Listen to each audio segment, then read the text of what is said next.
Welcome to Finding Joy and Confidence in Public Speaking. I'm your host, Andrea Houston, founder and CEO of Artitudes and the host of the Lead Like a Woman Show podcast. In this segment, we'll discuss what it means to have stage presence or a communicative spirit, a magnetic personality when addressing an audience.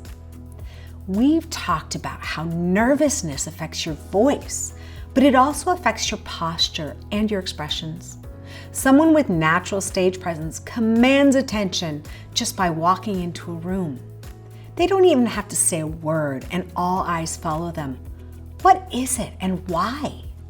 Well, how they move is part of it, and facial expression is another part. If you're not that person, please don't worry.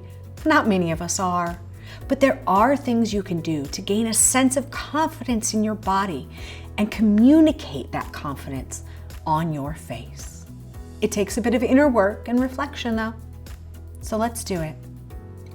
A nervous posture is a closed posture. Your shoulders, your hands, your eyes, even your breath can give you away if you feel like an imposter in the room. But you want to make sure your audience focuses on your message and not on your discomfort. So what can you do? My favorite exercise to relax on stage is to practice box breathing in the moments before speaking. Box breathing turns off your body's flight or fight response. It slows your heartbeat and brings your focus back to the moment rather than focusing on the 100 things that could go wrong during your speech. Box breathing is a technique practiced by Navy SEALs. Breathe in for a count of 4. Hold the air in your lungs while counting to 4 slowly. Begin to slowly exhale for another 4 seconds. And hold that again while you count to 4. Practice this technique 3 or 4 times. It slows your nervous response and helps you think more clearly. Once you've gotten your breathing under control, I want you to remember this. The audience wants you to succeed. They are not here to watch you fail, to judge you, or to count your mistakes, or to disparage you for even trying to impart useful information. They're here to listen to you, learn from you, and maybe even admire you for having the guts and wisdom to put yourself on the spot for their benefit. Believe that every listener is your cheerleader, because for this moment, they are, or they wouldn't be here. Think of someone in your life who has your back no matter what. Someone even from your past history that believes in you and wants nothing more than for you to be successful and happy. How do you feel when you're with that person? Who are you when you know you can't fail? Channel that person as you step up onto the stage. What words of wisdom would they have for you right now?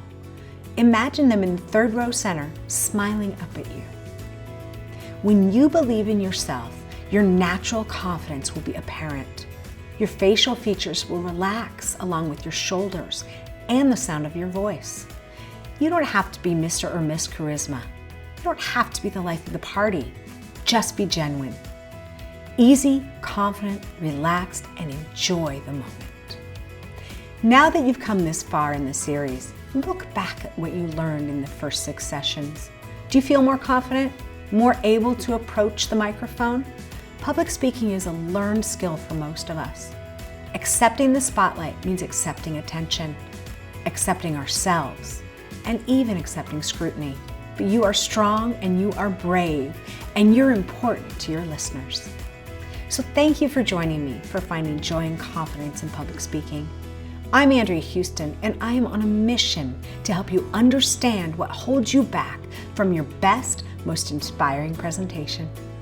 In the next segment, we will learn to avoid a sleeping audience with clear narrative and audience participation.